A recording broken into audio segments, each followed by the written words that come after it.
Assalamualaikum tu ada ni sobat. Layar tayar 12 jet pacok sobat. Macam biasalah. Muka pintu dia sebab pintu kecil ni dia payah buka pintu dia sobat. Kita kena korek gitulah. Buang sikit keluar, kalau boleh keluar pintu. Kalau tak boleh masuk ke bawah pintu, buat lokang. Cari buat lokang.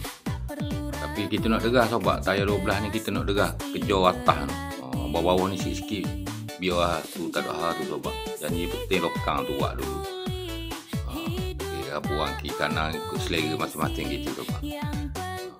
Tak ada payah tu, dia pelajak ingat ke depan tu sobat. Kita tak sapa jauh-jauh buka kat pintu, nampak barang dekat pintu kita tolak lah. Kui dia pintu buka. Kita terik. Kalau boleh habis ni kita olor sobat. Kui kejar atas tu dekat bakit kepala dia tu, bakit atas tu. Kalau barang atas tu jatuh beres sobat, tayar 12 kena jaga tu takut. Kalau kita bawah ni cara lah. Kita cara atas tu dulu. Kalau dah turun barang beres baru kita cara barang bawah ni. Barang bawah ni tak ada hal. Dia tak ping dah. Janji atas tu clear dulu. Itu tak ada hal tu sobat. Dia jalan dia jatuh pintu, barang tu turun. Dia turun sendiri.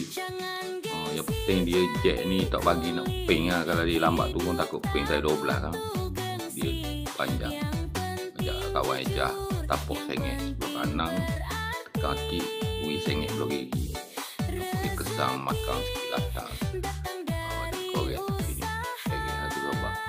Gitu cara tayar 12 sobat. Tengok pada barang kau.